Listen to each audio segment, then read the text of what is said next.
আসসালামু আলাইকুম। প্রিয় দর্শক, অন্য মঞ্চের আলাপচারিতায় আপনাদের সকলকে আমন্ত্রণ জানাচ্ছি।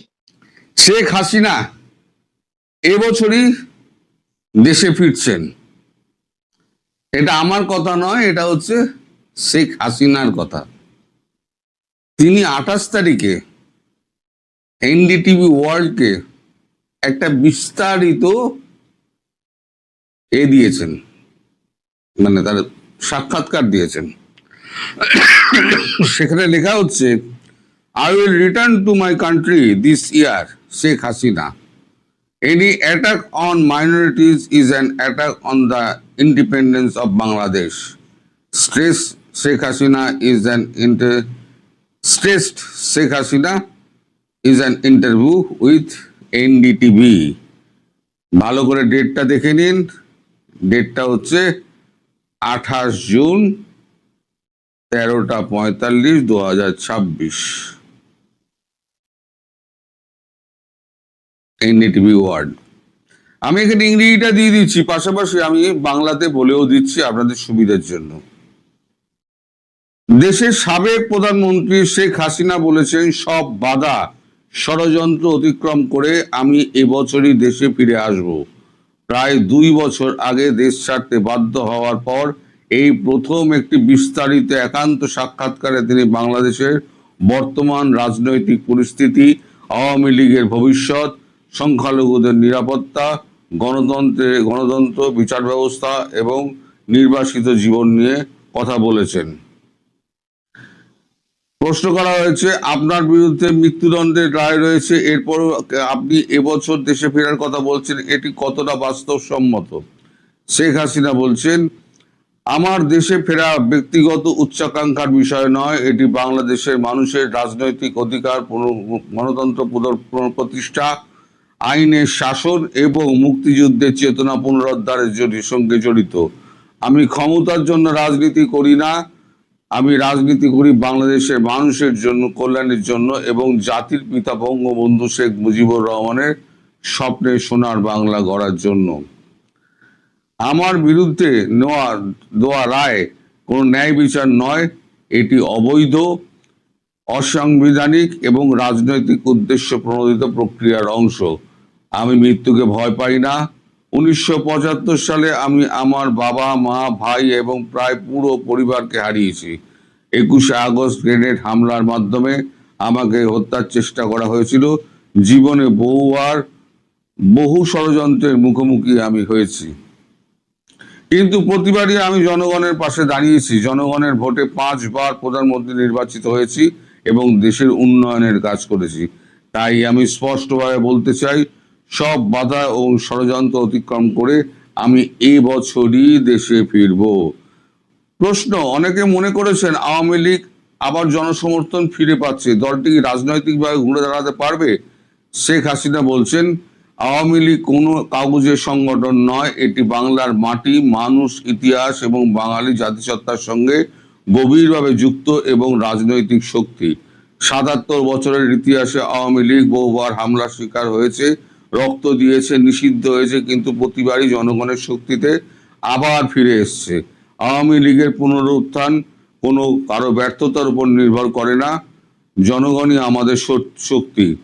বর্তমান সরকারের আমলে দেশে গণতন্ত্র নেই, আইনের শাসন নেই, নিরাপত্তা নেই, অর্থনীতি দুর্বল হয়ে গিয়েছে, সংখ্যালঘুরা আক্রান্ত হচ্ছে এবং উগ্রবাদ বাড়ছে।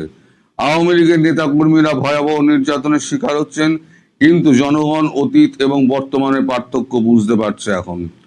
প্রশ্ন, দল নিষিদ্ধ, হাজার হাজার মামলা রয়েছে, এই অবস্থা আওয়ামী লীগের রাজনৈতিক পুনরুদ্ধার কতটা সম্ভব? শেখ হাসিনা বলছেন, আওয়ামী লীগের ভবিষ্যৎ কোনো সরকারের দয়ার উপর নির্ভর করে না, জনগণের উপর নির্ভর করে। নিষেধাজ্ঞা দিয়ে দলীয় কার্যালয় বন্ধ করে দেওয়া যেতে পারে, রাজনৈতিক কর্মকাণ্ড সাময়িকভাবে দমন করা যেতে পারে, কিন্তু মানুষের হৃদয় থেকে আওয়ামী লীগকে মুছে ফেলা যাবে না। দেশের বিভিন্ন এলাকায় বিভিন্ন আওয়ামী লীগের কাজ সমর্থনে মিছিল হচ্ছে, সাধারণ মানুষও স্বতঃস্ফূর্তভাবে অংশ নিচ্ছে। সরকার নিজেই আওয়ামী লীগের সাংগঠনিক শক্তিকে ভয় পাচ্ছে। তাই প্রতিষ্ঠাবার্ষিকী কর্মসূচি ঠেকাতে সেনাবাহিনী, বিজিপি, পুলিশ মোতায়েন করা হয়েছিল। আমার বিশ্বাস জনগণের শক্তিতে আওয়ামী লীগ আবার ঘুরে দাঁড়াবে। এবার প্রশ্ন করা হয়, আপনি বলেছেন বাংলাদেশ তার মূল আদর্শ থেকে সরে গিয়ে পাকিস্তানের মতো পথে যাচ্ছে, কি বোঝাতে চেয়েছেন? শেখ হাসিনা বাংলাদেশ জন্ম নিয়েছিল সামরিক শাসন, বৈষম্য, সাম্প্রদায়িক গণতন্ত্রহীনতার বিরুদ্ধে সংগ্রামের মাধ্যমে। বঙ্গবন্ধুর নেতৃত্বে রাষ্ট্রের স্বাধীন ভিত্তি ছিল জাতীয়তাবাদ, গণতন্ত্র, সামাজিক ন্যায় বিচার, ধর্মনিরপেক্ষতা, এসবের ওপর। 5 আগস্টের পর মুক্তিযুদ্ধের চেতনার উপরে আক্রমণ হয়েছে বলে আমি মনে করি। মুক্তিযোদ্ধাদের অপমান করা হয়েছে, মুক্তিযুদ্ধের স্মৃতিচিহ্ন ভাঙচুর হয়েছে, জয় বাংলা স্লোগানকে অপরাধ হিসেবে দেখা হয়েছে, সংখ্যালঘুদের উপর হামলা হয়েছে, মন্দির ভাঙচুর হয়েছে এবং উগ্রবাদের বিস্তার হয়েছে।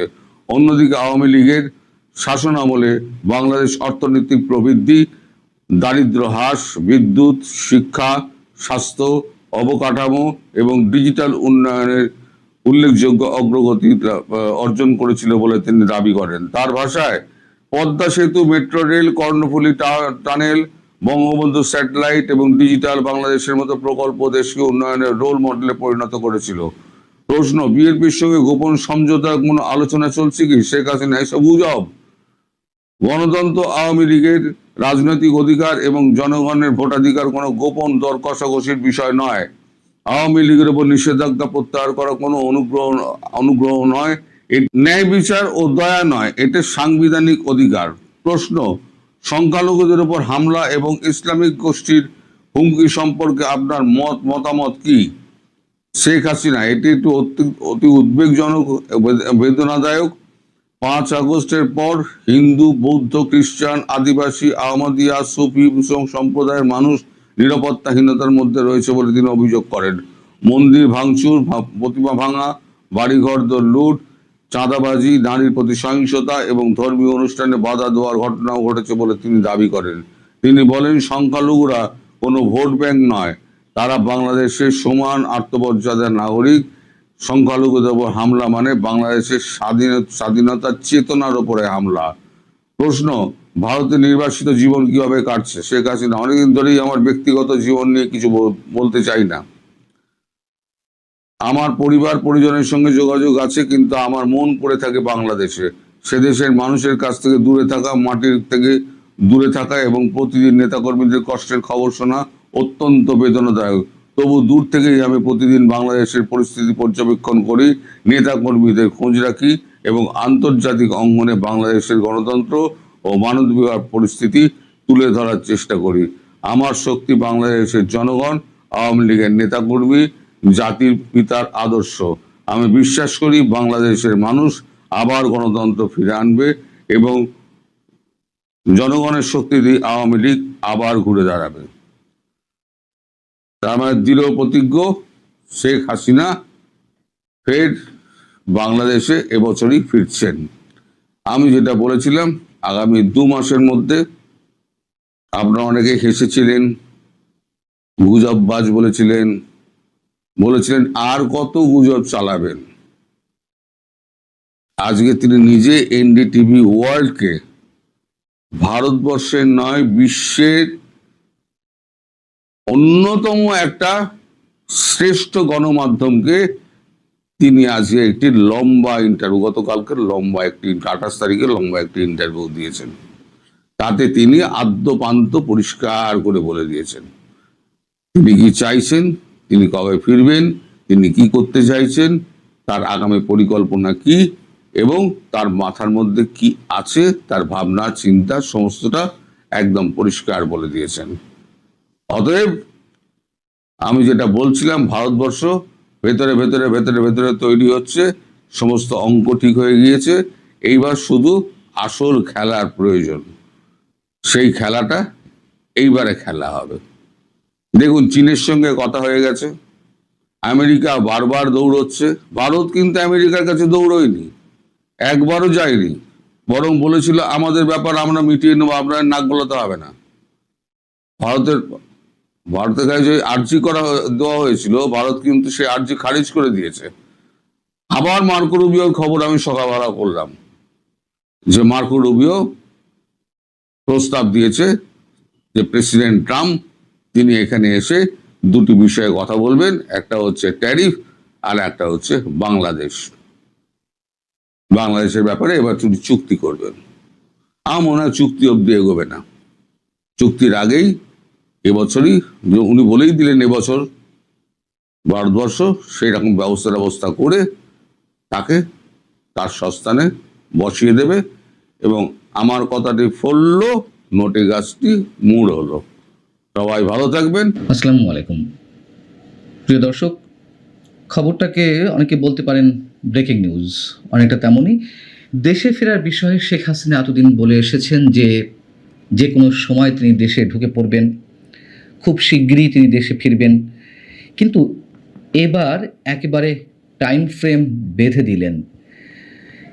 ভারতের প্রভাবশালী গণমাধ্যম এনডিটিভিকে দেওয়া এক সাক্ষাৎকারে তিনি জানিয়েছেন যে চলতি বছরের মধ্যেই, অর্থাৎ এ বছরের ডিসেম্বরের মধ্যেই তিনি দেশে ফিরে আসবেন।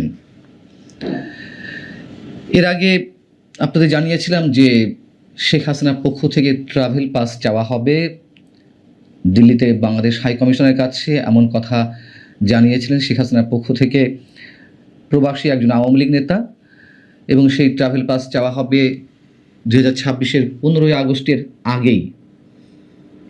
কিন্তু প্রশ্ন হচ্ছে যে তিনি কি সত্যি ফিরতে পারবেন, অথবা তিনি নিজে ফিরবেন কিনা, এই প্রশ্ন অনেকের মাঝেই উকি দিতে পারে। এবং তিনি যে মাঝে মধ্যেই বলেন তিনি দেশে ফিরে আসবেন, তিনি দেশে ফিরে আসতে চান, সেসব বিষয়ে কিন্তু আমাদের সরকারের পক্ষ থেকে, বাংলাদেশ সরকারের পক্ষ থেকে কখনোই কোনো মন্তব্য করা হয়নি। যেহেতু এবার তিনি একেবারে টাইম বেঁধে দিয়েছেন দেশে ফেরার জন্য, এক্ষেত্রে সরকার কি বলবে বা কি করবে? যেহেতু ইউনূস সরকার থেকে শুরু করে বিএনপি সরকার পর্যন্ত বারবার বলে আসছে যে তাদের পক্ষ থেকে ভারত সরকারের কাছে দফায় দফায় অনুরোধ চাওয়া হয়েছে শেখ হাসিনাকে যেন দ্রুত ফিরিয়ে দেওয়া হয়। যে প্রত্যর্পণ চুক্তি রয়েছে, সেই প্রত্যর্পণ চুক্তিতেও নানান ধরনের জটিলতা রয়েছে। যাই হোক, দাবি তো করা হচ্ছে। এখন তো শেখ হাসিনা নিজেই ফিরতে চাইছেন, তিনি ঘোষণা দিয়ে দিয়েছেন। এই ক্ষেত্রে সরকারের তো, বাংলাদেশ সরকারের তো আর কোনো প্রকার দোষারোপ করার কোনো জায়গা থাকছে না ভারত সরকারের প্রতি, যে ভারত ফেরত দিতে চাইছে না বা ভারত কোনো উত্তর দিচ্ছে না। আবার বিএনপি সরকারের সঙ্গে শেখ হাসিনা দেশে ফেরার বিষয়ে কোনো ধরনের গোপন সমঝোতা করছেন কিনা বা করা হয়েছে কিনা, এ বিষয়েও এনডিটিভির পক্ষ থেকে জানতে চাওয়া হয়েছিল। তিনি মন্তব্য করেছেন, সে বিষয়ে পরে বলছি। তিনি তার সাক্ষাৎকারে কি কি বলেছেন তা একটু সংক্ষেপে আগে আপনাদের সামনে তুলে ধরি। এনডিটিভিকে ইমেইলে একটি বিশেষ সাক্ষাৎকারে তিনি ঘোষণা দিয়েছেন সব ধরনের রাজনৈতিক প্রতিকূলতা, ষড়যন্ত্র এবং আইনি বাধা উপেক্ষা করে চলতি বছরেই দেশে ফিরবেন তিনি। শেখ হাসিনা বলছেন, দেশে ফেরা তার ব্যক্তিগত কোনো উচ্চাকাঙ্ক্ষা নয়, বরং এটি বাংলাদেশের জনগণের রাজনৈতিক অধিকার, গণতন্ত্র, আইনের শাসন এবং মুক্তিযুদ্ধের চেতনা প্রতিষ্ঠার সঙ্গে সরাসরি জড়িত। তিনি বলছেন যে তিনি মৃত্যুকে ভয় পান না। 1975 সালের ট্র্যাজেডির কথা উল্লেখ করার পাশাপাশি তিনি 21শে আগস্টের ঘটনার কথাও উল্লেখ করেন, এবং তিনি বলেছেন যে প্রতিবারই জনগণের পাশে দাঁড়িয়েছেন এবং এবারও সব বাধা অতিক্রম করে তিনি নিজের মাতৃভূমিতে ফিরে আসবেন, ফিরে আসতে চান। এই ধরনের ল্যাঙ্গুয়েজ কিন্তু তিনি ইউজ করেননি, তিনি বলেছেন ফিরে আসবেন। আওয়ামী লীগের উপর নিষেধাজ্ঞা এবং আওয়ামী লীগের যে দলীয় নেতাকর্মী, তাদের নামে যে হাজারো মামলা, সে প্রসঙ্গে প্রশ্ন করা হলে তিনি বলছেন, আওয়ামী লীগ কোনো কাগজের সংগঠন নয়, এটি বাংলার মাটি ও মানুষের ইতিহাস এবং জাতীয় পরিচয়ের সঙ্গে গভীরভাবে মিশে আছে। আওয়ামী লীগের রাজনৈতিক পুনরুত্থান কোনো সরকারের দয়ার উপর নির্ভর করে না। ৭৭ বছরের ইতিহাসে দলটি বারবার কঠিন সময়ের মুখোমুখি হয়েছে এবং প্রতিবারই জনগণের শক্তিতে ঘুরে দাঁড়িয়েছে। তিনি অভিযোগের সুরে বলেন, কিছু বাংলাদেশ বিরোধী শক্তি একটি ষড়যন্ত্রের মাধ্যমে জনগণের একটি অংশকে বিভ্রান্ত করে ক্ষমতা পরিবর্তন করেছে, কিন্তু মানুষের হৃদয় থেকে আওয়ামী লীগকে মুছে ফেলা সম্ভব হয়নি। আওয়ামী লীগকে মুছে ফেলা সম্ভব হয়েছে কি হয়নি সেই বিতর্কে না গেলেও তার এই অংশের প্রথম বিষয়টি তো একেবারে চরম সত্য, যে দেশের অগণিত মানুষকে, লাখ কোটি মানুষকে বিভ্রান্তির মধ্যে রেখে এই আন্দোলন অর্থাৎ 5 আগস্টের যে গণ আন্দোলন সেটিতে যারা নেতৃত্ব দিয়েছিলেন তারা প্রতারিত করেছেন। মুক্তিযুদ্ধের স্লোগান ব্যবহার করে, বঙ্গবন্ধুর নামে স্লোগান দিয়ে পরবর্তীতে আমরা দেখলাম যে শেখ হাসিনা সরকার পতনের পরপরই তাদের একেবারে স্বরূপে ফিরে এলেন। এবং মানুষ যদি বুঝতে পারতো যে এই শক্তি আসলে কারা, ডিপ স্টেটের হয়ে স্বাধীনতা বিরোধী শক্তি এই আন্দোলনের নেতৃত্ব দিয়েছে, নিশ্চয়ই এত মানুষের অংশগ্রহণ হতো না। খুব স্বাভাবিক, মানুষের ক্ষোভ ছিল, মানুষের ভিতরে ক্ষোভের দানা ছিল আওয়ামী লীগের সময় যে অপকর্ম বা অন্যায়গুলো হয়েছে। কিন্তু তাহলেও যখন বুঝতে পারতো যে একটা বিশেষ ষড়যন্ত্রের মাধ্যমে সরকার পতনের আন্দোলন, এটি স্বাভাবিকভাবে সরকার পতনের আন্দোলন হতো নিয়মতান্ত্রিক উপায়ে, সেটিও হতে পারে, যে কোনো রাজনৈতিক শক্তি করতেই পারে, কিন্তু এর ভিতরে যে একটা সূক্ষ্ম গভীর ষড়যন্ত্র সেটি মানুষ নিশ্চয়ই বুঝতে পারেনি। যাই হোক, শেখ হাসিনা বলছেন ওই সাক্ষাৎকারে যে 5 আগস্টের পর বাংলাদেশের মূল ভিত্তি জাতীয়তাবাদ, গণতন্ত্র ও ধর্ম নিরপেক্ষতার উপরে আঘাত হানা হয়েছে। এটাও চরম সত্য কথা। এই কথা যেই বলুক না কেন তার সঙ্গে আমরা একমত পোষণ করতে চাই। তিনি বলছেন মুক্তিযুদ্ধের স্মৃতিচিহ্ন ধ্বংস, জয় বাংলা স্লোগান নিষিদ্ধ এবং সংখ্যালঘু ও সাংস্কৃতিক প্রতিষ্ঠানের উপর হামলা বাংলাদেশকে একটি ব্যর্থ রাষ্ট্রে পরিণত করার অপচেষ্টার অংশ। যেটি বলছিলাম যে বিএনপির সঙ্গে কোনো ধরনের গোপন সমঝোতা হয়েছে কি না তার ফিরে আসার বিষয়ে, সেই বিষয়টি তিনি একেবারে নাকচ করে দিয়েছেন এবং এই ধরনের একটি গুঞ্জন তো রয়েছে, সেইগুলোকে তিনি সব অ্যাভয়েড করে তিনি বলছেন যে প্রশ্নই ওঠে না। আওয়ামী লীগ কারো রাজনৈতিক দয়া চায় না, গণতন্ত্র এবং জনগণের ভোটাধিকার কোনো গোপন দর কষাকষির বিষয় নয়, এগুলো সাংবিধানিক অধিকার। এই জায়গায় এসে অবশ্যই অনেকের কাছে একটু খটকা লাগতে পারে, এটি চরম বাস্তবতা, যে তিনি খুব সহজে ফিরতে পারবেন না। যদি প্রথমত বলি যে তার বিরুদ্ধে যে মামলা রয়েছে, তার বিরুদ্ধে যে মৃত্যুদণ্ডের রায় হয়েছে, সেটাকে তিনি মাথায় নিয়ে ফিরতে পারেন। তার কারণ তিনি দেশে ফিরে এলেই তো সঙ্গে সঙ্গে তাকে ফাঁসি কাস্টে ঝুলানো হবে না, তাই না? নিশ্চয় নানান ধরনের আইনি প্রক্রিয়া রয়েছে। তো তিনি এর আগে একবার বলেছেন যে আমি আর কদিন বাঁচবো, আমি দেশের মানুষের মাঝে গিয়ে যে কদিন বাঁচা যায় বাঁচতে চাই। তো যদি সত্যি সত্যি তিনি সেই ধরনের মানসিকতা পোষণ করেন, তিনি এসে সব ধরনের মামলা ফেস করতে পারেন। দ্বিতীয় যে বিষয়টি, যে আমরা যা দেখছি, আমরা যা শুনছি, আসলে বিহাইন্ড দ্য স্ক্রিন কিছু ঘটছে কিনা, ঘটতেই পারে, অস্বাভাবিক কিছু নয়। আন্তর্জাতিক নানান কানেকশনের মাধ্যমে নানান ধরনের সমঝোতা বলি, নানান ধরনের শর্ত বলি, এগুলো হওয়াটা একেবারে অস্বাভাবিক কিছু নয়। তবে তিনি যদি ফিরতেই চান এবং ফেরেন, এটুকু আমাদের ধরে নিতে হবে, অনেক কিছু না হলেও কিছু কিছু শর্ত তাকে মেনে নিয়ে আসতে হবে। কী ধরনের শর্ত তা হয়তো আমরা জানি না, তবে এটুকু অনুমান করা যায়। এবং তিনি দেশে ফিরে এলে নিঃসন্দেহে আওয়ামী লীগের নেতাকর্মীরা অনেক বেশি উজ্জীবিত হবেন। এ কথা আবারও বলি, বারবার বলি, ডক্টর ইউনূস সরকারও চায়নি শেখ হাসিনা দেশে ফিরে আসুন। যতই বলা হোক যে ভারত সরকারের কাছে আবেদন জানানো হয়েছে, ঠিক একইভাবে বিএনপিও যত বলুক যে ভারত সরকারের কাছে আবেদন জানানো হয়েছে, আমার মনে হয় কেউ সত্যি সত্যি চায় না শেখ হাসিনা দেশে ফিরে আসুক। এমনকি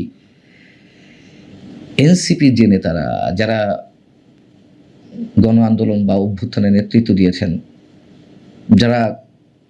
যাদের রাজনৈতিক পুঁজি এখন শেখ হাসিনা এবং ভারত বিরোধিতা, সেই তারাও চান না।